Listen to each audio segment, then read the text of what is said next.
श्रीभगवानुवाच इदं तु ते गुह्यतमं प्रवक्ष्याम्यनसूयवे ज्ञानं विज्ञानसहितं यज्ञात्वा मोक्षसे शुभात्। ज्ञानेश्वरीच्या 9व्या अध्यायाचं चिंतन आपण करत आहोत। ज्ञानवरायांनी या अध्यायाला अन्य अध्यायांप्रमाणे नमन म्हणा मंगल केलेलं नाही, तर एक 33 ओव्या ह्या प्रास्ताविक रूपामध्ये या अध्यायाच्या सुरुवातीला आलेल्या आहेत। आणि आता गीतेचा जो अध्याय आहे 9वा, त्यातील पहिला जो श्लोक आहे त्याला आरंभ होत आहे। ज्ञानोबरायांच्या श्रीगुरूंनी म्हणजे निवृत्तीनाथ महाराजांनी त्यांना याची काय दिली, आज्ञा दिलेली। आता सांगे जे निरूपिले श्रीकृष्ण देवे, आता तू श्रीकृष्णांनी जे सांगितलं ते काय कर, आम्हाला आता सांग। असं म्हटल्यानंतर ज्ञानोबराय आनंदित होऊन आणि अत्यंत उल्हासाने त्यांना म्हणाले, जी जी म्हणून उल्हासे तेथ संतोषोनी निवृत्तीदासे, जी जी म्हणून उल्हासे अवधारा श्रीकृष्ण ऐसे बोलते झाले।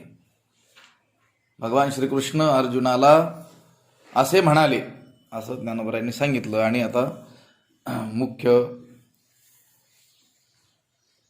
जो अध्याय आहे त्यातील जो पहिला श्लोक आहे त्याचा आरंभ झालेला आहे।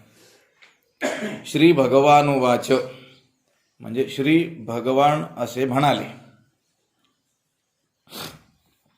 भगवान शब्द भगाने युक्त त्याला म्हणायचं भगवान, धनाने युक्त धनवान, बलाने युक्त त्याला बलवान, तसं भगाने युक्त त्याला म्हणायचं भगवान। पण भग काय आहेत तर हे 6 असे सांगितलेले। ऐका यशश्री औदार्य ज्ञान वैराग्य ऐश्वर्य हे 6 गुणवर्य वसती जेथ म्हणून तो भगवंतू, म्हणून त्याला काय म्हटलं गेलेलं आहे, भगवंत म्हटले गेलेलं आहे।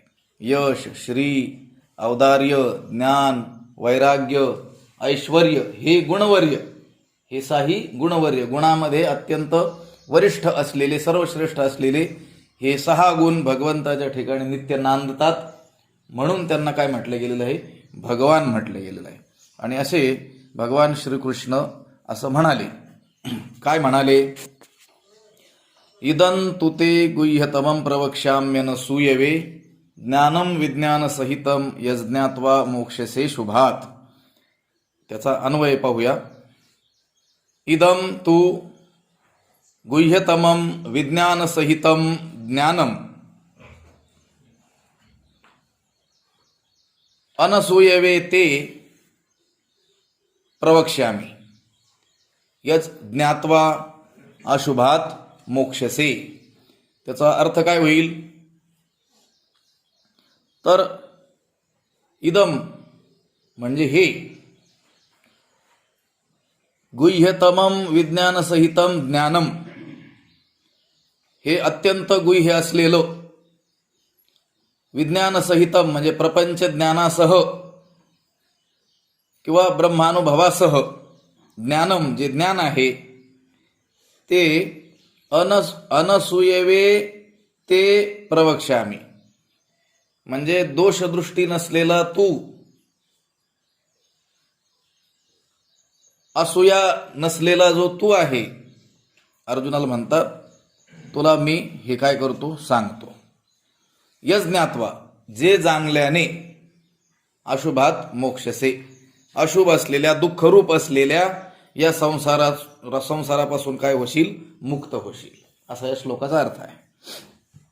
भगवंत म्हणतात की मी हे ज्ञान तुला सांगतो। कसं आहे ते ज्ञान, गुह्यतमम अत्यंत गुप्त असलेलं, अत्यंत रहस्यमय असलेलं, अत्यंत गुह्य असलेलं ते ज्ञान तुला सांगतो।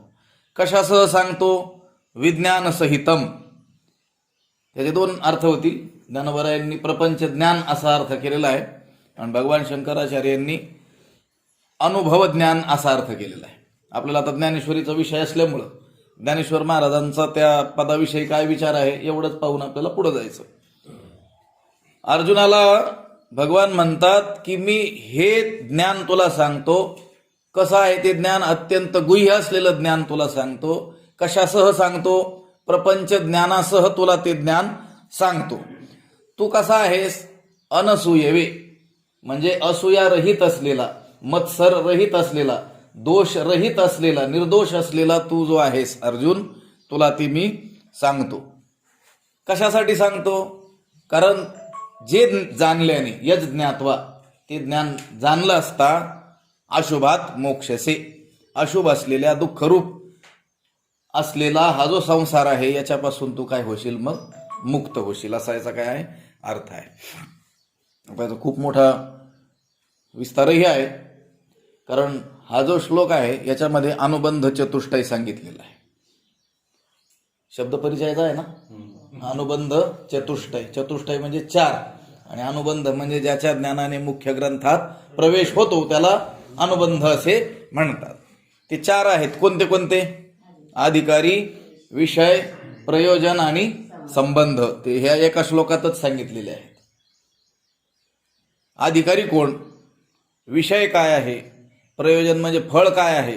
आणि संबंध काय आहे? हे 3 कळाले की संबंध आपोआपच समजत असतात. तर अधिकारी कोण? अनसूयवे. ज्ञानाचे सर्वच अधिकारी आहेत का? नाही. गुह्य म्हटलेलं आहे त्याला, गुह्यतम म्हटलेलं आहे. मग गुह्यच कसं कोणत्या गोष्टीला म्हणतात? जी गुप्त असते, म्हणजे जी प्रकट नसते, म्हणजे सर्वांना ठाऊक ती नसते, सर्वांना ठाऊक होण्यासारखी नसते, सर्वांना ठाऊक केल्या जाऊ शकत नसते. तिला काय म्हणतात? गुह्य. इथं तर गुह्यतम, गुह्य, गुह्यतर आणि गुह्यतम. मग अत्यंत गुह्य आहे. आणि मग हे तर कोणालाही सांगायचं नाही. मग अर्जुनाला का सांगितलं जातं? तो अधिकारी असला पाहिजे. मग कोण आहे अधिकारी? अनसूयवे, जो असूयारहित आहे, मत्सर रहित आहे, तो आहे या ज्ञानाचा अधिकारी. बर, विषय काय? अधिकारी नंतर विषय. विषय काय आहे? हे विज्ञानसहितम ज्ञानम, गुह्यतम असलेलं प्रपंच ज्ञानासह असलेलं ज्ञान, हा काय झाला? विषय. बरं, प्रयोजन काय? सांग, फळ काय त्याचं? तर ते म्हणले अशुभात मोक्षसे, अशुभ असलेल्या संसारापासून काय होईल? त्याने सुटका होईल. आणि मग संबंध तर ठाऊकच आहेत आपल्याला, प्राप्य, प्रापक, भाव इत्यादी जे संबंध आहेत ते. असा अनुबंधाचा विचार या प्रथम श्लोकात 9व्या अध्यायाच्या पहिल्या श्लोकातच केलेला आपल्याला आढळून येतो. खरं तर या 9व्या अध्यायाची जी बीज आहेत ते आपल्याला 7व्या अध्यायामध्ये दिसून येतात. 8वा अध्याय हा मध्येच अर्जुनाने प्रश्न विचारल्यामुळं त्याच्या प्रश्नाला दिलेली उत्तर आहेत. 9व्या अध्यायामध्ये काही प्रश्न दिसतोय का? नाही. सरळच श्री भगवान वाचे, भगवान असे म्हणाले, सरळ त्यांनी बोलायला आरंभ केलेला आहे. त्याची बीज आपल्याला पाठीमागं 7व्या अध्यायामध्ये दिसून येतात. कारण 7व्या अध्यायामध्ये ज्ञान विज्ञानाचा काय केलेला आहे? विचार केलेला आहे. या 7व्या अध्यायाचं नावच ज्ञान विज्ञान योग असं आहे. 7व्या अध्यायामध्ये प्रथमतः परा आणि अपरा प्रकृतीचा काय केला? विचार केलेला आहे. आणि नंतर मग भगवंत सर्व पदार्थात कसा व्यापून राहिलेला आहे हे दाखवलं. आणि शेवटी जरा आणि मरण यातून सुटण्यासाठी माझा आश्रय करून जे यत्न करतात ते ब्रह्माला, अध्यात्माला, अखिल कर्माला, आदिभूत, आदि दैवाधियज्ञ असा जो मी त्याला जाणतात आणि अंतकाळी मला विसरत नाहीत, असा 7व्या अध्यायाचा काय केला? अशा रीतीनं उपसंहार शेवट केलेला आहे.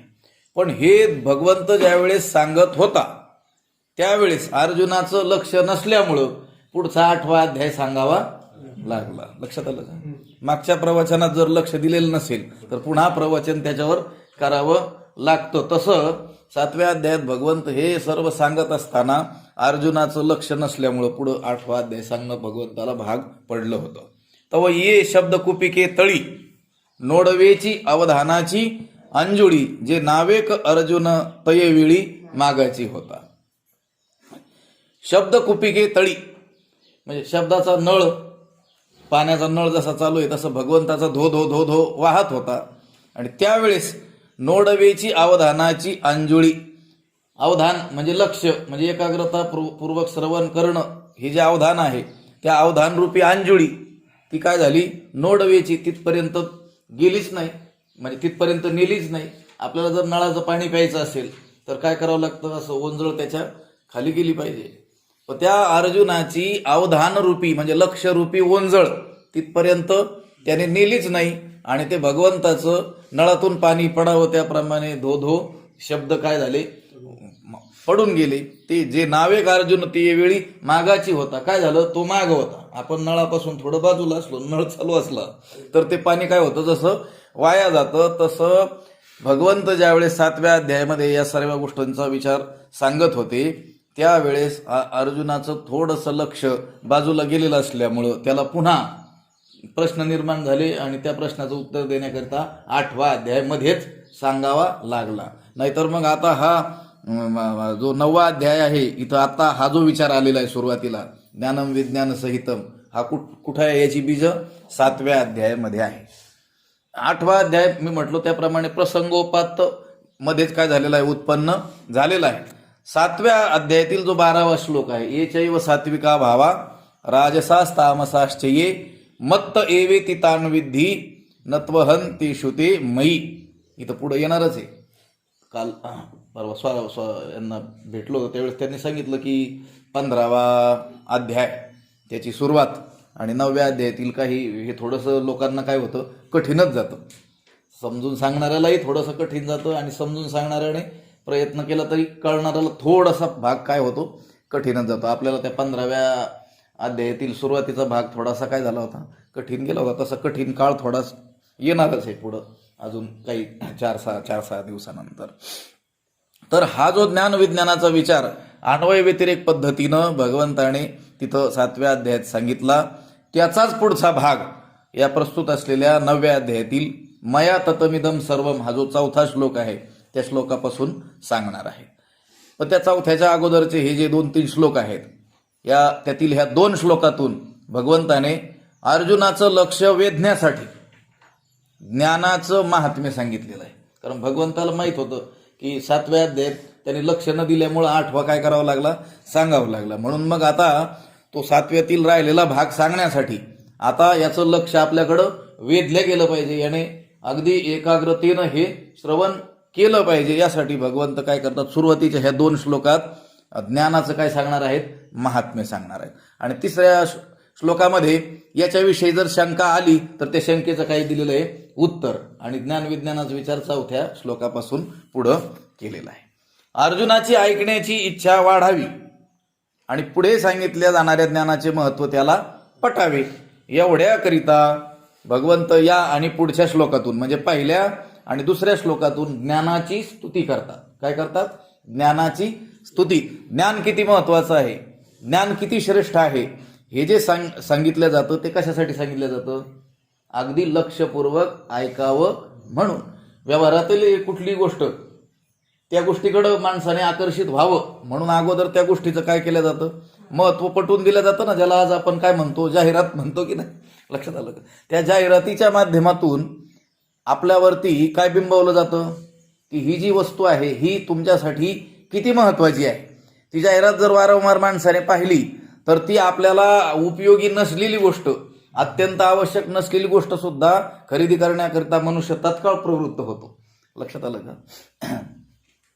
एका साहित्यिकाने असं म्हटलेलं आहे की जाहिरात हा पारधी असून ग्राहक हे त्याची शिकार आहे. बरोबर आहे. ती व्यवहारात जसं तसं इथं अर्जुनाने ह्या विषयाकडे अत्यंत एकाग्रतापूर्वक लक्ष द्यावं, अवधान द्यावं म्हणून भगवंत सुरुवातीला आता ज्ञानाचं महात्म्य सांगणार आहे. आणि हे ज्ञान प्राप्त झाल्यानंतर काय फळ मिळेल त्याचंही काय करणार आहेत, वर्णन करणार आहेत. कारण प्रयोजनमानुद्दिश्य न मंदोपी प्रवर्तते. काहीतरी फळ कोणत्या तरी गोष्टीला असल्याशिवाय मूर्ख माणूस सुद्धा प्रवृत्त होत नाही, तर मग शहाणे कसे काय प्रवृत्त होतील. काहीतरी फळ त्याला पाहिजे म्हणून भगवंत त्या ज्ञानाच्या फळाचंही काय करतात, वर्णन करतात. मागं 7व्या अध्यायामध्ये सुद्धा जे ज्ञानाचं फळ भगवंताने सांगितलेलं आहे तेच फळाचं वर्णन काय केलेलं आहे या ठिकाणी केलेलं आहे. यज्ञात्वा नेह भूयोन्यज ज्ञातव्यम अवशिष्यते. जेणे सांगतायाचे बोलणे खुंटे, ऐकतायाचे व्यसन तुटे, जे जाणणे साने मोठे उरो निधी. हे जे फळ तिथं सांगितलं ना तेच वेगळ्या भाषेमध्ये इथं सांगितलेलं आहे की यज्ञात्वा मोक्षसे अशुभात. जे जाणल्यानंतर तू अशुभ अशा या दुःखरूप अशा संसारातून काय होशील, मुक्त होशील. मग हे फळ माणसाने म्हणजे ऐकलं, श्रवण केलं तर मग त्या ज्ञानाचं महत्व काय होतं, पटतं. नाहीतर लोक म्हणतील ना मग काय गीता ऐकून काय फायदा. लक्षात आलं का? गीता ऐकून काय फायदा. त्यांना फायदा कसा दिसला पाहिजे, तात्काळ. आमच्या पगारात काही वाढ होणार आहे का, लक्षात आलं का? आमचा ऊस काय 10-5 टन एकरी जास्त जाणार आहे का आम्हाला काही लॉटरी लागणार आहे का व्यवहारामध्ये काही मान्यता मिळणार आहे का. काहीतरी फळ माणसाला काय असतं, अपेक्षित असतं. फळ हे 2 प्रकारे साधारण ढोबळमानाने आपल्याला मोजता येईल. कसं, एकदम आपल्याला समोर उपस्थित असलेलं फळ म्हणजे तात्काळ आपल्याला दिसलं, काम केलं, त्याचा मोबदला म्हणून पैसे आपल्याला तात्काळ मिळाले, हे एक फळ. आणि दुसरा त्याचा प्रकार असा करता येईल की बाबा आपल्यावर एखादा आघात होणार होता, त्या आघातापासून आपलं रक्षण झालं, हे एक काय झालं, फळच झालं. मी एकदा सांगितलं होतं, एखाद्या माणसाला 1,00,000 रुपये म्हणजे 1,00,000 रुपये मिळणार आहेत एका ठिकाणी गेल्यानंतर, नफा त्याचा लाभ आहे तो, आणि त्या ठिकाणी तो चाललेला आहे. आता त्याच्या मनात आहे की 1 तासाभरात मी तिथे पोहोचेल आणि मला 1,00,000 रुपयाचा फायदा होणार आहे.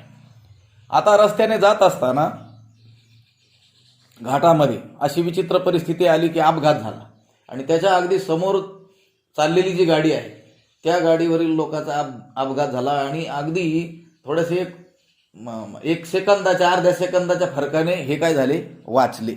लक्षात आलं का? आणि तिथं गेले तर ते 1,00,000 रुपये काय त्यांना मिळाले नाहीत. 1,00,000 रुपये जे मिळणार होते ते काही मिळाले नाहीत. मला सांगा आता त्याचा फायदा झाला का तोटा झाला, लाभ झाला का हानी झाली? लाभ झाला. लक्षात आलं का? कारण तो वाचला. म्हणजे हे लाभ अशा 2 प्रकाराने मोजता येतो. लक्षात हा 2 प्रकारे कसा मोजता येतो, एकदम तात्काळ लगेच आपल्याला आपल्या हातात लगेच प्राप्त झालेलं, आणि एक कसं संकट टळलेलं. इथं काय सांगितलंय, फळ अशुभात मोक्षसे.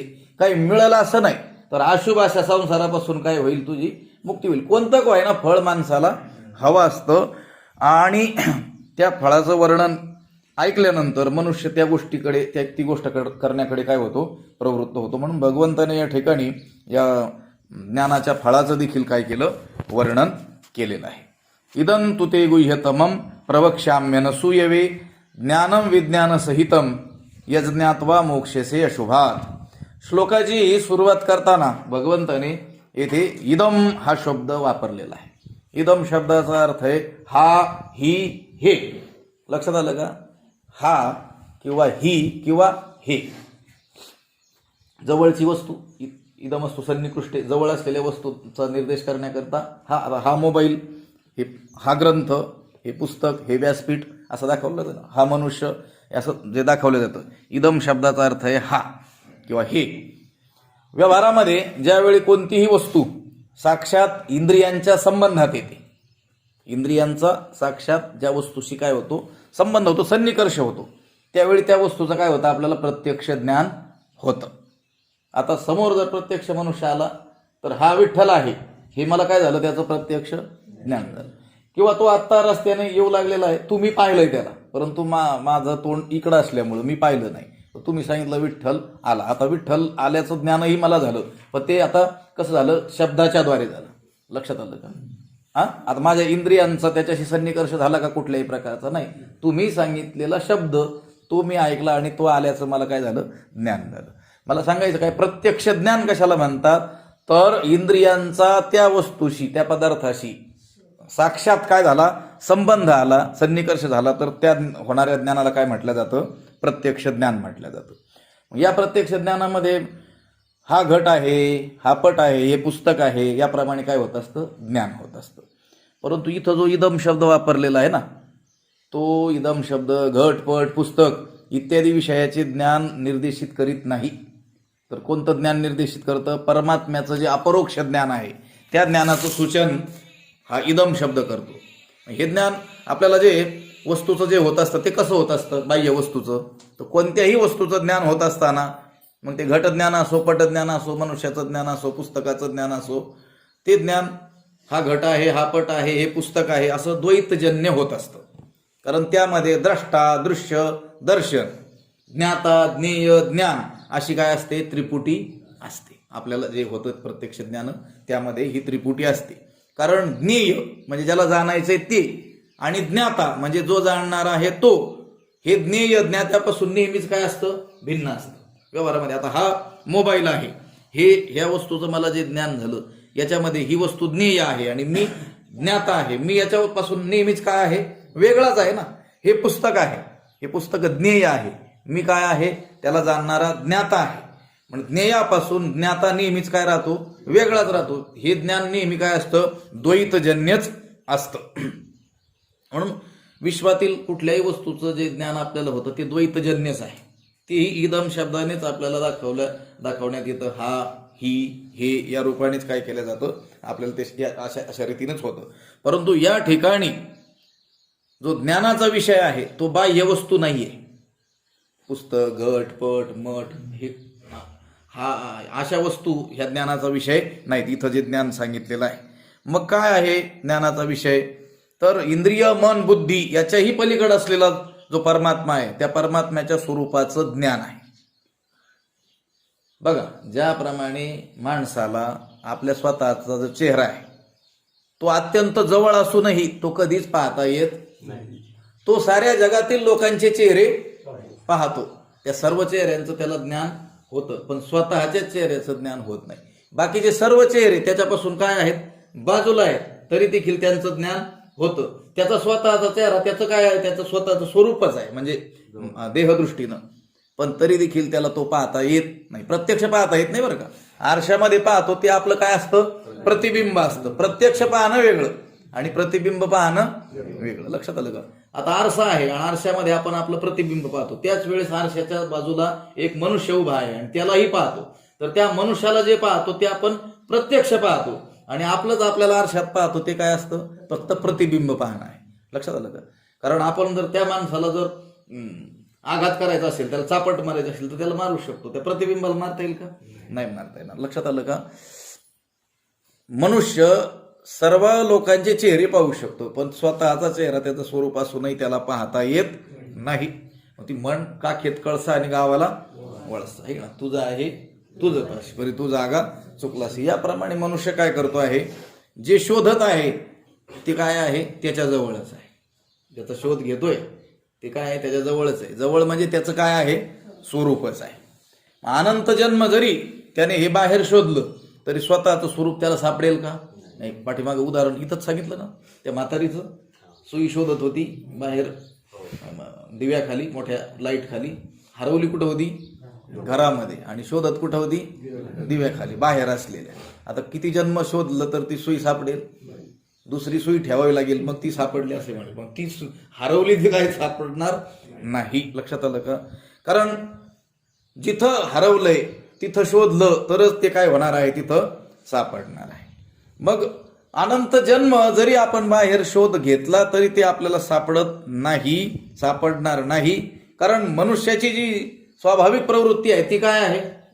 कुठं पाहण्याची आहे? बाहेर पाहण्याची आहे. आणि या बहिर्मुख असलेल्या मनामुळंच आपल्या आत असणारं जे आपलं स्वतःचं स्वरूप आहे ते कळत नाही. कारण मन किंवा इंद्रिय हे काय आहेत? बहिर्मुखच आहेत.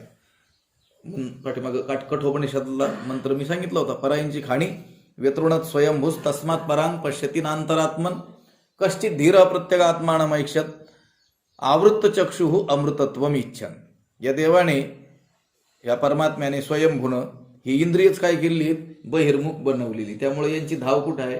बाहेरच आहे. ती आत पाहायला तयारच नाहीत. पण आत शोधलं तरच काय होणार आहे? सापडणार आहे. मग कश्चित धीर, कोणीतरी एखादा धीर पुरुष अमृतत्वम इच्छन, अमृतत्वाच्या प्राप्तीच्या इच्छेनं आवृत्त चक्षुः या इंद्रियांना आवरून काय करत असतो? आतमध्ये काय करत असतो? त्याचा शोध घेत असतो आणि त्याला ते सापडत असतं. सर्वस्यचाहम हृदय सन्निविष्ट. लक्षात आलं? सर्व विश्वाचं जे तत्व आहे ते कुठं आहे? आपल्या आतच आहे. पण कितीही प्रयत्न केला तरी ते काय होत नाही, सहजासहजी सापडत नाही. आतमध्ये शोधण्याचा प्रयत्न करणारालाही बहुनाम जन्मनाम अंते असं म्हटलेलं आहे. मग इतकं ते कठीण काय आहे? आपल्या अनुभवाला काय येत नाही? सहजासहजी ते जाणता काय येत नाही? कारण ते काय आहे? गूढ आहे. अत्यंत काय आहे? गोपनीय आहे. आणि मग हे गोपनीय असलेलं जे ज्ञान आहे, गुह्यतम असलेलं जे ज्ञान आहे, ते मी तुला सांगतो असं भगवंत अर्जुनाला म्हणतात. इदम तुते गुह्यतमम प्रवक्ष्यामी, म्हणजे मी तुला हे ज्ञान सांगतो. असं जे अपरोक्ष अनुभूतीजन्य असलेलं जे काय आहे ज्ञान आहे, त्याचा विशेष सांगताना भगवंतानी त्याला शब्द जोडलेला आहे. कसा आहे? गुह्य आहे. गुह्यच नाही, गुह्यतम आहे. जगात अनेक गोष्टी तशा गुह्य आहेत. बऱ्याच गोष्टी काय आहेत? गुह्य आहेत. पण ज्ञाना इतकं गुह्य काहीच नाही. आणि गोष्ट अशी असते, जी गोष्ट अत्यंत काय असते? गुह्य असते, ती जाणण्यामध्ये किंवा तिला प्राप्त करून घेण्यामध्ये अधिक श्रम पडत असतात. जी सहजासहजी उपलब्ध होते ती थोड्याशाही कष्टाने काय होते? आपल्याला प्राप्त होते. पण जी अत्यंत गूढ आहे तिच्या प्राप्तीसाठी काय करावं लागतात? अधिकात अधिक काय करावं लागतात? परिश्रमच करावे लागतात. शास्त्रामध्ये वर्णन आलेलं आहे. काया सिद्धी, आसन सिद्धी, या ज्या इंद्रिय दमन सिद्धी अशा अनेक काय आहेत? सिद्ध्या आहेत. यांच्यापेक्षा मोठ्या ज्याला महासिद्ध्या म्हणतात त्याही काय आहेत? 8 प्रकारच्या आहेत. आणिमा, महिमा, लघिमा, गरिमा, प्राप्ती, प्राकाम्य, वशित्व आणि ईशित्व, या काय आहेत? 8 महासिद्धी आहेत. याशिवाय देखील तंत्र, मंत्र, औषधी या देखील काय आहेत? सिद्धी आहेत. आणि अशा सिद्धी प्राप्त करणं अत्यंत कठीण आहे असं सांगितलेलं आहे. कारण त्या काय आहेत? अत्यंत गुह्य आहेत, कोणालाही प्राप्त होत नाहीत. लक्षात? लोक म्हणतात त्यांना काहीतरी सिद्धी प्राप्त आहे. ती काय असते? बहुतेक काय असते? ती अफवाच असते. लक्षात आलं? त्यांना सिद्धी प्राप्त आहे. आता सिद्धी कशी आहे? गुह्य. पण ती सिद्धी प्राप्त असलेलं काय केलं? यांनी प्रकट केलेलं आहे लोकांमध्ये. लक्षात आलं? ज्याला सिद्धी प्राप्त आहे तो सांगेल कशाला? लक्षात आलं का? ह्या सिद्धी प्राप्त करणं अतिशय कठीण आहे, कारण त्या अत्यंत गुह्य आहेत असं म्हणून वर्णन केलेलं आहे. पण ह्या कितीही गुह्य असल्या तरी अत्यंत प्रयत्नांती त्या काय होतात? प्राप्त होतात. पण ज्ञान कसं आहे? गुह्यतम असं सांगितलेलं आहे. ब्रह्मज्ञान अत्यंत काय आहे? गुह्यतम आहे. भगवद्गीतेचाच आपण विचार केला, त्या गीतेमध्ये देखील अनेक वेळेस गुह्य, गुह्यतर, परमम गुह्यम, गुह्यतमम असे अनेक वेळेस काय आलेले आहेत? शब्दप्रयोग आलेले आहेत या ज्ञानाच्या संबंधात, शास्त्राच्या संबंधामध्ये. 10व्या अध्यायामध्ये सुरुवातीलाच अर्जुन म्हणतो ना, मदनुग्रहाय परमम गुह्यम अध्यात्म संज्ञितम यत्वयोक्तम वचस्तेन मोहोयम विगतो मम. मग पार्थु देवा ते म्हणे, जी तुम्ही मज कारणे वाच्य केले, जे न बोलणे कृपानिधी. जे बोलता येणं शक्य नाही, ज्याचं दर्शन घडवता येणं शक्य नाही, ते सुद्धा माझ्यासाठी काय केलं? हे कृपानिधी, कृपेचा सागर असलेल्या परमेश्वरा, तू काय केलंस? माझ्यासाठी ते वाच्य केलंस. मला ते तू शब्दामध्ये देखील काय केलंस? आणून दाखवलेलं आहे. सर्व गुह्यतमम भूय शृणु मे परमम वचः इष्टोसी मे दृढमिती ततो वक्ष्यामि ते हितम. हे वाच्य म्हणोनी बोलीजे, का श्राव्य मग ऐकीजे, तैसे नव्हे परी तुझे भाग्य बरवे. भगवंत म्हणतात की हे जे ज्ञान तुला सांगायचंय हे इतर गोष्टींसारखं वाच्य आहे म्हणून ते बोलता येईल, किंवा श्राव्य म्हणजे ऐकण्यासारखं आहे मग ते ऐकता येईल असं नाही. पण तुला ते मिळतंय, तुला ते मी माझ्याकडून सांगितलं जातंय. तर यामध्ये गोष्ट काय आहे? तुझं भाग्य काय आहे? बरोबर आहे. तुझं भाग्य काय आहे? श्रेष्ठ आहे. पुन्हा 15व्या अध्यायात विचार केला, शेवटचा श्लोक काय आहे? इदम गुह्यतमम आहे ना? नाही, इदम गुह्यतमम शास्त्रम मिदमुक्तम मया नघ एतद् बुद्ध्वा बुद्धिमान स्यात् कृतकृत्यश्च भारत. गुह्यतमम तिथं शब्द आलेला आहे. परी तुझं पुढा सांगितले ते अर्जुना ऐसे जाहले, जे गौप्य धन काढिले माझे आजी. भगवंत म्हणतात जणू माझ्याकडे असलेलं गुप्त धन काय केलेलं आहे? मी काढलेलं आहे. गुप्त धनाचा परिचय आहे आपल्या लोकांना. लक्षात आलं? काही गावं प्रसिद्धच असतात गुप्तधनाच्या बाबतीत, म्हणजे होते पूर्वी, लक्षात आलं का. आणि ते गुप्तधन बाहेर काढण्यासाठी नाही ते प्रयत्न अनेकांनी केलेले आपल्याला आढळून येतात, लक्षात आलं का.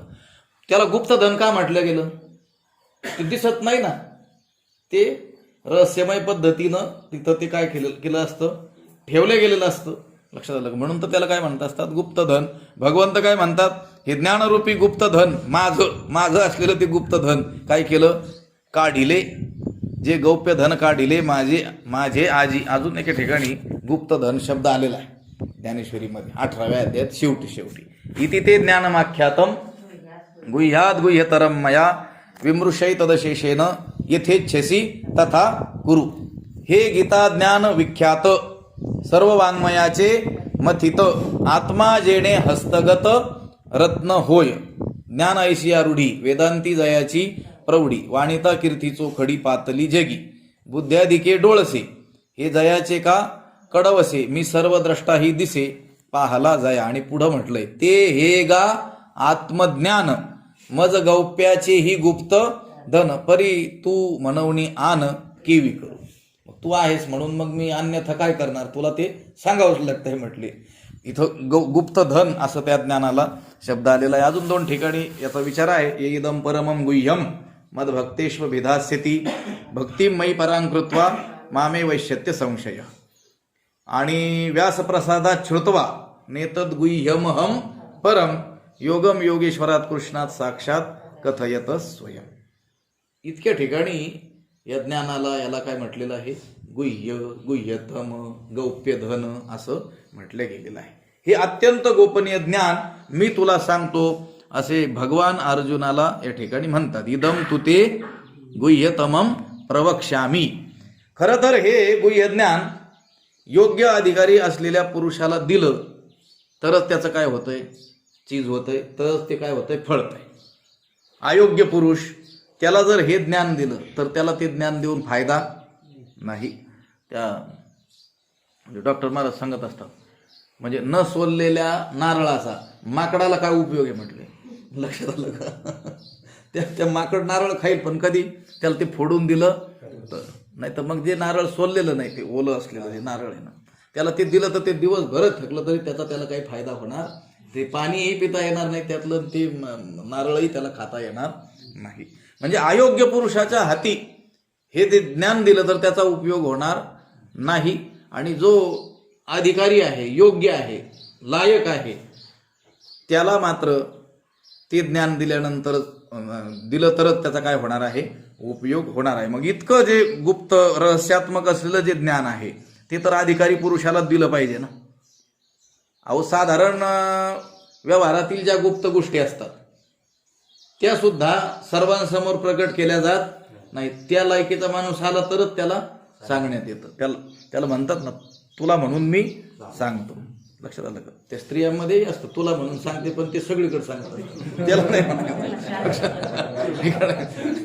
एखाद्या बाईला एखादी गोष्ट माहीत झाली की ती तिच्या शेजारणीला जाऊन सांगते, हे काही कोणाला मी सांगणार नव्हते पण तुला म्हणून सांगते. आणि ती देखील सगळ्या दुसरीला सांगते आणि सगळ्या गावाला काय होत असतं, माहीत होत असतं. एखाद्या बाईपर्यंत ते ज्ञान पोहोचेपर्यंत सगळ्या गावाला माहीत झालेलं असतं, पण तरी देखील तिला वाटत असतं हे हिनं फक्त मलाच सांगितलेलं. तसं नाही घ्यायचं, लक्षात आलं का.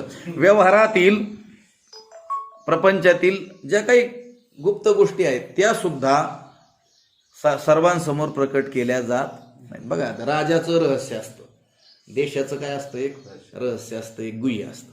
ते कोणा संरक्षण विभागाचं काय असतं, एक गुह्य असतं. ते सगळ्यासमोर प्रकट करतात का, नाही.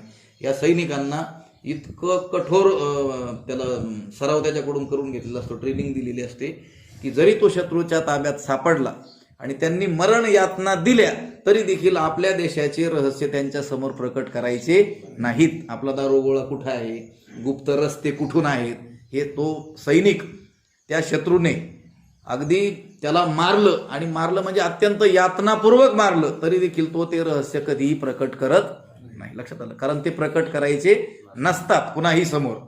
योग्य लायक असलेला जो मनुष्य आहे त्याच्या समोरच हे रहस्य सांगायचे असतात. मग हे जर व्यवहारात आहे तर अध्यात्म तर त्याहूनही अधिक काय आहे, खरं आहे. म्हणून भगवंत म्हणतात की इदम तू ते गुह्यतमम प्रवक्ष्यामी, हे अत्यंत गुह्य असलेलं मी तुला सांगतो. मग हे तर अत्यंत जो अधिकारी आहे त्याच्यासमोर सांगावं लागणार आहे ना. मग अर्जुनाला का सांगतात, तर अर्जुनही काय आहे, अधिकारी आहे. हे पुढच्या पदाने सांगितलेलं आहे, अनसूयवे. तो कसा आहे, असूया रहित आहे, मत्सर रहित आहे. हेच सूचित करण्यासाठी भगवंताने अर्जुनाला अनसूयवे या नावाने काय केलेलं आहे, संबोधलेलं आहे. तसं अर्जुनाचं नाव जे अर्जुन आहे ना, जे अनेक नाव आहे त्यातलं मुख्य नाव काय, अर्जुन. त्या अर्जुन शब्दाची व्युत्पत्ती रुजुत्वात अर्जुन हा असं आलेली आहे. म्हणजे अत्यंत सरळ असल्यामुळं त्याला काय म्हटलं गेलेलं आहे, अर्जुन म्हटलं गेलेलं आहे. त्याच्या नावातच त्याचा स्वभाव काय होतोय, प्रकट होतोय, त्याचा अधिकार प्रकट होतोय. पण तरी देखील भिन्न भिन्न जी नावं त्याला आलेली आहेत ना, कुंती पुत्र आलेला असेल, कौंतेय म्हणतात ना, ही जी नावं आलेली आहेत ते तो पार्थ म्हणतात. त्या ठिकाणी तो जो प्रसंग आहे त्याला अनुसरून आलेली आहे. इथं अनसूयवे नाव जे आलेलं आहे, म्हणजे असूया रहित, मत्सर रहित. त्या मला 3ऱ्या अध्यायामध्ये देखील नाही का त्याने प्रश्न विचारल्यानंतर भगवंत म्हणतात, लोकेस्मिन द्विविधा निष्ठा पुरा प्रोक्ता मया अनघ. अघ म्हणजे पाप आणि अनघ म्हणजे पाप नसलेला, निष्पाप. तू निष्पाप आहेस म्हणून मी तुला हे सांगतो. लक्षात आलं का? कारण हे कुणाही पुढं सांगायचं नसतं. इथं अनसूयवे असं म्हटलेलं आहे. अनसूयवे म्हणजे असूया नसलेला. असूया म्हणजे काय, परगुणेषु दोषाविष्करणम असूया. दुसऱ्यांच्या गुणांमध्ये दोष पाहणं त्याला काय म्हणतात, असूया. दुसऱ्यांच्या ठिकाणी काय आहेत, सद्गुण, पण हा काय पाहतो, त्याच्यातही दोषच पाहतो. त्या प्रवृत्तीला काय म्हणायचं, असूया म्हणायचं. आणि ती जी असूया आहे, सा इयम काम क्रोध लोभ मोह ईर्षादीनाम उपलक्षणम. ती जी असूया आहे तिच्यापासूनच काम क्रोध लोभ मोह ईर्षा इत्यादी काय होत असतात, निर्माण होतात. त्याचंच हे उपलक्षण इथं असूया ह्या पदाने घेतलेलं आहे. भाष्यकार भगवान म्हणतात, असूयादी दुर्गुणा यस्य न संती. हे असूया इत्यादी दुर्गुण ज्याच्यामध्ये नाहीत, सह अनसूया, तो त्याला काय म्हणायचं, अनसूय. आणि तस्मय म्हणजे त्याला म्हणजे अनसूयवे. सद्गुणाय शिष्याय ते नाम तुभ्यम इदम ज्ञानम प्रवक्ष्यामी. तू सद्गुणी असलेला शिष्य असल्यामुळं तुला हे काय करतो, मी ज्ञान सांगतो. आता बघा, दुसऱ्यामध्ये गुण असतानाही ते दोष आहेत असं म्हणणं, याला काय म्हटलं गेलं, असूया. व्यवहारात दिसून येतं की नाही, एखादा मनुष्य सद्गुणी असतो परंतु त्याला देखील दोष देणारे लोक आपल्याला सापडतात. त्यांचं ते जे दोष देणं आहे, ती जी प्रवृत्ती आहे, तिला काय म्हणायचं, त्या दुर्गुणाला असूया म्हणायची. याचं कारण काय आहे की ते गुण आपल्यामध्ये नाहीत. लक्षात आलं का? एखाद्यामध्ये सद्गुण आहेत पण हा काय पाहतो, दोष. त्याचं कारण काय, त्या प्रवृत्तीचं सांगताना असं सांगितलं की ते गुण आपल्यामध्ये नाहीत आणि प्रयत्न करूनही आणता येणं शक्य नाही. मग काय करायचं, त्यावेळेस होतं मत्सर निर्माण होतो, असूया निर्माण होते. सोप्या भाषेत सांगू का, तुमची भाऊबंदकी. लक्षात आलं का? सगळ्यात सोपा शब्द, आता मला याच्यापेक्षा सोपा काही सापडणार नाही. लक्षात आलं? एखाद्याने त्याच्या गुणाच्या, कष्टाच्या, श्रमाच्या, भाग्याच्या बळाने त्याचा काही उत्कर्ष झालेला असेल आणि हा दुसरा जो आहे त्याला प्रयत्न करूनही ते मिळालेलं नसेल, तर तो काय करतो, त्याच्या गुणातही दोष शोधतो. त्याच्या समोर जर कोणी सांगितलं ना, 10 वर्षापूर्वी यांची परिस्थिती फार बिकट होती पण आता भगवंताच्या कृपेनं, त्यांच्या मेहनतीनं, कष्टाने, परिश्रमाने त्यांची चांगली झालेली आहे परिस्थिती, तो हा हो नाही म्हणत, हा म्हणतो काहीतरी केलं असेल म्हटले, त्याच्याशिवाय मिळते का? लक्षात आलं का? याला काय म्हणायचं, असूया. काय म्हणायचं, असूया. दुसऱ्यामध्ये असलेले जे सद्गुण त्यामध्ये देखील जो दोष पाहतो त्याला म्हणायचं असूया. आणि या असूया हा जो मत्सर जो निर्माण होतो त्यावेळेस मन काय होतं, सतत विक्षेप युक्त असतं, सतत क्षुब्ध असतं. मग अशा माणसाचं मन कसं काय स्थिर राहील? सततच काय जळफळाटच असतो. लक्षात आलं का? आता तुम्ही दुसरे शोधू नका बरं का. म्हणजे आमच्याविषयी ते आहेत तसं नाही, आपण कोणाविषयी आहोत का हे पाहणं महत्वाचं आहे. लक्षात आलं का? कारण शास्त्र अंतर्मुख करायला असतं, बाहेर पाहायला शिकवत नाही. मन हे त्या असूयेमुळं सतत विक्षिप्त असतं, क्षुब्ध असतं. आणि तीच जी असूया काम, क्रोध, लोभ, मोह, ईर्ष्या इत्यादींना निर्माण करते. हे विकार तिच्यापासून निर्माण होतात. मनाला काय बनवते? ती अत्यंत अशुद्ध बनवते. आणि असा अशुद्ध मनुष्य ब्रह्मज्ञानाचा अधिकारी नाही. नाथ महाराजांचे जे अनेक ग्रंथ आहेत त्याच्यात काही प्रकरण ग्रंथ आहेत छोटे छोटे. हस्तामलक नावाचा एक ग्रंथ आहे, कधीतरी बघू प्रकरण ग्रंथ आपण, थोड्या काळात होणारी. आणि वेदांताची चर्चा त्याच्यामध्ये आलेली. त्याच्यात एक ओवी आलेली आहे. नास्तिक, निंदक, दुर्जन, ज्ञानगर्वी, विकल्पी जन, त्यांचे अंगी देहाभिमान, त्यासी आत्मदर्शन कदा न घडे, कदापि न घडे. लक्षात आलं का? तो ते या ब्रह्मज्ञानाचे अधिकारीच असू शकत नाहीत. विषय काय काय चालला? अनसूयेवे म्हणजे असूया नसले.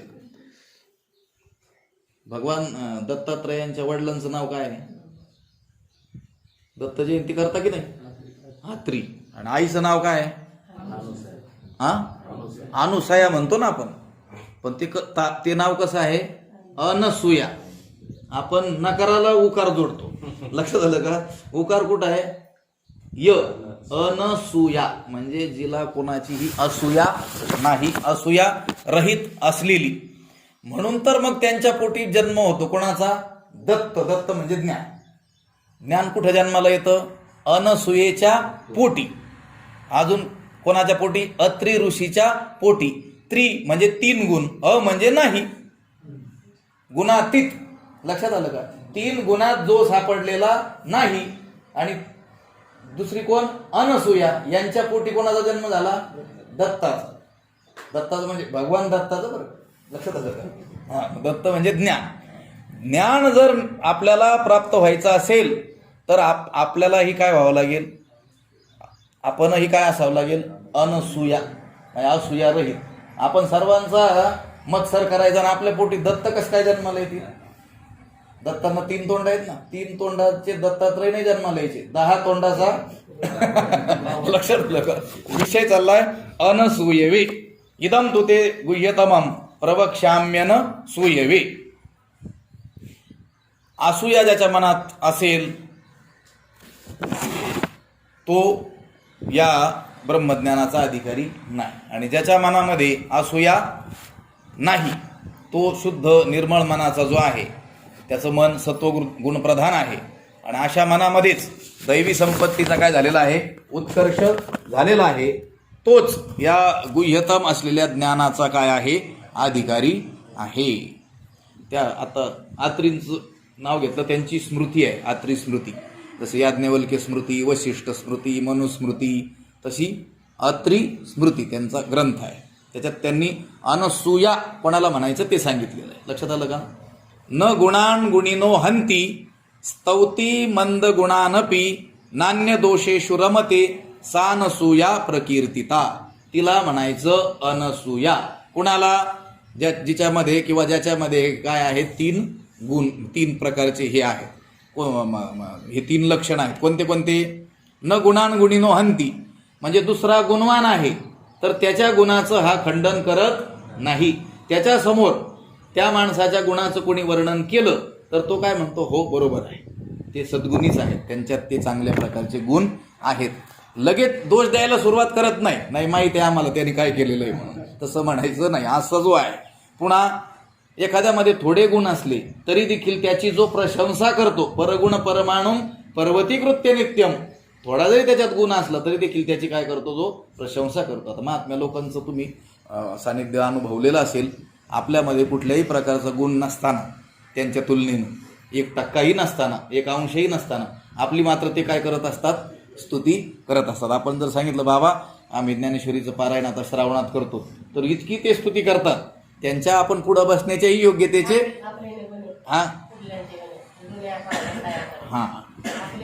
आपुलेनी गुणे, पुढिलांचे उणे.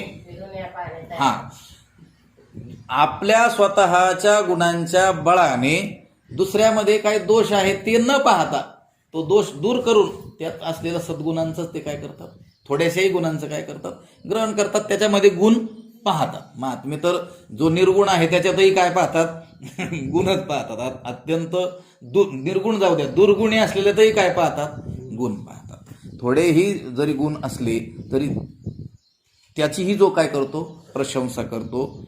आणि तिसरी गोष्ट आहे, दुसऱ्यांच्या दोषांच्या वर्णनामध्ये जो रमत नाही त्या मनुष्याची जी भावना आहे त्या भावनेला म्हणायचं अनसूया.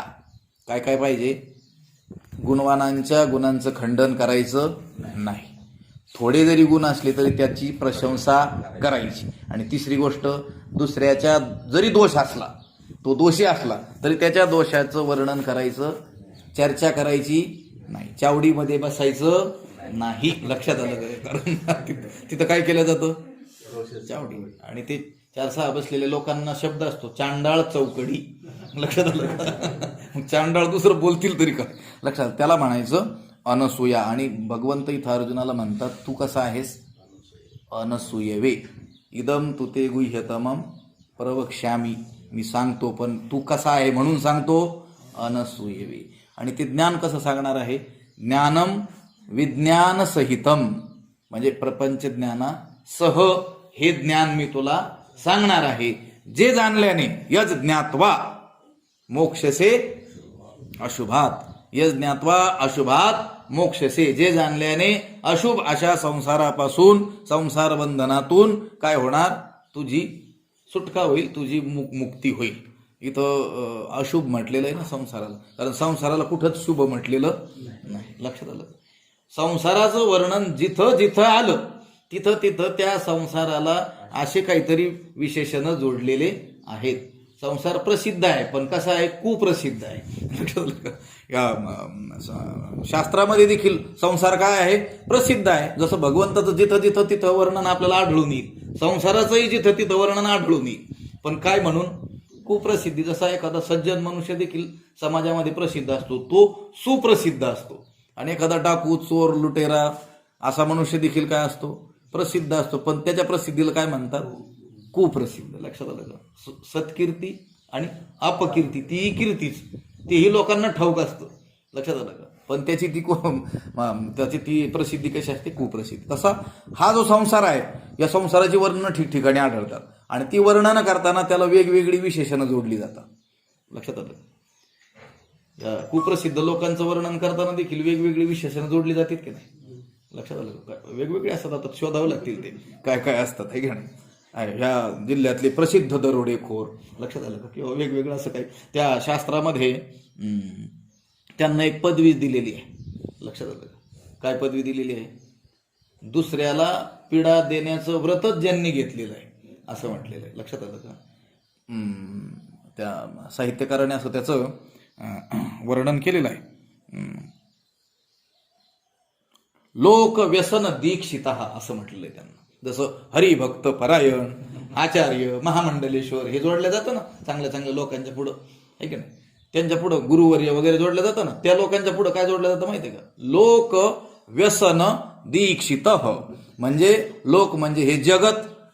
लक्षात आलं का? लोक व्यसन म्हणजे संकट, दुःख, पीडा देण्यामध्ये दीक्षित म्हणजे ज्यांनी दीक्षा घेतलेली आहे. लक्षात आलं? जगाला त्रास देणं हेच ज्यांचं काय आहे, अखंड व्रत आहे. लक्षात आलं का? अशी त्यांना पदवी दिलेली आहे. मला काय सांगायचं, या संसाराचं जिथं तिथं जे वर्णन आलेलं आढळतं त्याला वेगवेगळे काय जोडलेले आहेत, विशेषणं जोडलेले आहेत. संसार दुःख मूळ, तिथं दुःख मूळ काय जोडलं, त्याला विशेषण जोडलेलं आहे. इथं काय जोडलं, अशुभात. अशुभ असलेल्या संसारातून काय होशील, तू मुक्त होशील जे ज्ञान जाणल्याने. तिथं हा अत्यंत दुष्ट असलेले जे माणसं आहेत त्यांचं वर्णन केलेलं आहे. इथं आचार्यांनी त्याचा अर्थ करताना असं म्हटलं, अशुभात. अशुभ का म्हटलेलं आहे? एखाद्या माणसाला अशुभ म्हणतात ना माणसं, काय त्याच्यात तुमच्या व्यवहारात काय शब्द आहे, त्याला काहीतरी शब्द आहे, तो पाहिल्यानंतर कामच होत नाहीत म्हटले, अपशकुनी. लक्षात आलं का? लक्षात आलं काय? अपशकुनी. त्या बिचाऱ्या त्या शकुनी मामाचं नाव काय होतं? शकुनी. खरं तर तो शकुनी नव्हता, तोच अपशकुनी होता. लक्षात आलं का? काही काही लोकांनी पदवी दिलेली असते, हे काय आहेत? अपशकुनी आहेत म्हणजे हे आपल्या कामाला आपण चाललेलो असलो आणि ते भेटले की काम रहितच झालं समजायचं. लक्षात आलं का? असं आहे. त्यांना ते म्हटलं जातं. ह्या संसाराला काय म्हटलं गेलेलं आहे? सर्व दुःख हेतू. जेवढे काही दुःख आहेत त्या दुःखाचं जे कारण आहे तो कोण आहे? हा संसार. म्हणून तो काय आहे? अशुभ. व्यवहारातली ज्यांना अशुभ म्हटले जातात ते माणसं तरी एखाद्या दुःखाला कारण असतात. सगळे दुःख थोडेच देतात नाही. जेवढे आपल्याला प्राप्त आहेत ते दुःख काय त्यांनी दिलेत का? नाही.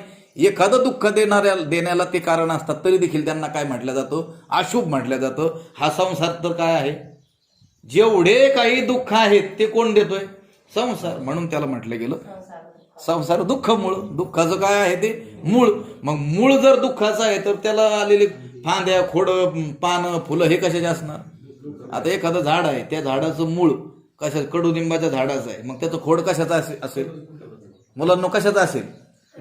आणि त्याच्या फांद्या का बाबळीच्या बोरीच्या येतील? नाही. बरं, त्याची पानं ती कडुलिंबाचीच, आणि त्याला ते फळ निंबोळे येतात. लक्षात आलं का? निंबोळे मोडून याला म्हटलं तेही कोणाला काय असतात? कडुलिंबाच्या. मग संसाराला जर काय म्हटलेलं आहे? दुःख मूळ. दुःखाचं काय आहे? मूळ. तर मग त्याला कितीही मोठ्या फांद्या आल्या, लक्षात आलं, कितीही मोठ्या म्हणत असताना 1 कोटीचा जरी बंगला असला, लक्षात आलं का, तरी ती देखील कशाची? दुःखाची. लक्षात आलं. त्याला फळ कितीही भारी असं फळ दिसलं पिकलेलं तरी देखील ते काय असणार आहे? त्याचं शेवटी दुःख. म्हणून इथं म्हटलेलं आहे संसाराला अशुभ. आणि अशा अशुभ या संसारापासून, सर्व दुःखाचं कारण असलेल्या या संसार बंधनापासून, संसार दुःखापासून काय होशील? सुटशील. संसार बंधनातून किंवा त्या दुःखातून तर सुटण्याची सगळ्यांची काय आहे? इच्छा आहे. तर ती काय सुटता येतं काय? लक्षात आलं. लोक म्हणतात ना, आम्ही मग सोडायला तयार आहे, पण सोडितच नाही म्हटले संसार. यांनी धरून बसले खरं तर. लक्षात आलं का? म्हणून ते म्हणले यज्ञात्वा मोक्षसे अशुभात. जे ज्ञान जाणल्याने सर्व अशुभ अशा या संसारापासून तुझी काय होईल? सुटका होईल. तू काय होशील? मुक्त होशील. इदम तु ते गुह्यतमम प्रवक्ष्याम्यन सूयवे ज्ञानम विज्ञान सहितम यज्ञात्वा मोक्षसे शुभात. याचा सरळ अर्थ आपल्या डोक्यात बसावा याच्यासाठी एवढा केलेला हा विस्तार आहे. आणि त्यावर ज्ञानोबाराय काय म्हणतील ते आपल्याला अधिक चांगल्या रीतीनं पटेल. तुम्हाला फरकही लक्षात आला असेल. ज्ञानेश्वरी वर ज्यावेळेस आपण बोलतो, ज्ञानेश्वरीचा पाठ असतो, त्यावेळेसचं बोलणं किंवा आता तुमचं ऐकणं आणि आता ह्या गीतेवर बोलतो त्यावेळेसचं बोलणं आणि ऐकणं थोडासा फरक आहे की नाही? लक्षात आलं का? हे भगवंताचे शब्द आहेत. लक्षात आलं का? त्या अर्जुनाला त्यांनी सांगितलेले आहेत आणि त्यावरती ज्ञानोबरायांनी मात्र प्रकट गुह्य बोले. लक्षात आलं का? ते गुह्य असलेलं आणखी काय केलेलं आहे? प्रकट केलेलं आहे. आपल्या पातळीवर येऊन सांगितलेलं आहे. इथं अर्जुनाला जे सांगितलंय तिथं आपल्याला अर्जुनाच्या पातळीवर जावं लागेल. अहो अर्जुनाचे पांती जे म्हटलं तिथं. आणि इथं मात्र माऊली त्या मुलाला म्हणजे अर्भकाचे साठी पंते हाती धरिली पाठी, तैसे संत जगी क्रिया करुणी दाविती अंगी. तो गुरुजी जरी स्वतः MA झालेला असला तर त्या मुलाला मात्र असं लिहून गिरवून काय करतोय? दाखवतो. त्या पातळीवर येऊन माऊली आपल्याला सांगणार आहेत. आपल्याला हा श्लोक आपल्याला त्याचा सरळ अर्थ लक्षात राहावा याकरिता एवढा विस्तार केला. तो अर्थ असा होईल की भगवंत म्हणतात की हे जे अत्यंत गुह्यतम असलेलं ज्ञान, प्रपंच ज्ञानासह मी तुला सांगतो की जे जाणल्याने दुःखरूप अशा संसारापासून, अशुभ अशा संसारापासून तू काय होशील? मुक्त होशील. असा या श्लोकाचा काय आहे? सरळ अर्थ आहे. आपण त्याचं भाष्य किंवा अनेक टीका आहेत त्या रीतीनं अर्थ विस्तार करण्याचा विचार फारसा केलेला नाही आहे. कारण इथं मी थोडंसं बोलून गेलो होतो. हे प्रत्यक्ष जे ज्ञान होतं त्याला काय म्हटलं जातं? इदम हे. आणि ह्या ज्ञानाला सुद्धा इथं काय म्हटलं गेलेलं आहे? इदम हे. मग हे कसं काय म्हटलं गेलं इथं ज्ञानाला? लक्षात आलं का? तर हे ते आपलं काय आहे? स्वरूपच आहे आणि सर्वात जवळचं तेच आहे. यत साक्षात अपरोक्षात ब्रह्म अशी श्रुती आहे, असा वेद मंत्र आहे की हे जे ज्ञान आहे हे काय आहे? आपलं स्वरूपच आहे. लक्षात आलं का? ते आपल्याहून वेगळं नाहीच, पण ते आपण जाणू शकत नाही आपली धाव बाहेर असल्यामुळं. मग ते भगवंत ते ज्ञान आपल्याला सांगणार आहे आणि ते जाणल्यानेच या अशुभ संसार बंधनापासून आपली काय होणार आहे, मुक्तता होणार. दुसरं काहीही जाणलं जगातलं, समुद्राच्या तळाशी गेले, अंतराळातही गेले, लक्षात आलं का, आणखी कुठं कुठं ग्रह आहेत तिथं जरी जाऊन लोकवस्ती केली, हे काहीही जाणलं या विश्वातलं, तरी देखील आपली या संसार बंधनातून मुक्तता होणार नाही. उलट हा संसार बंध अधिकच वाढणार आहे ना.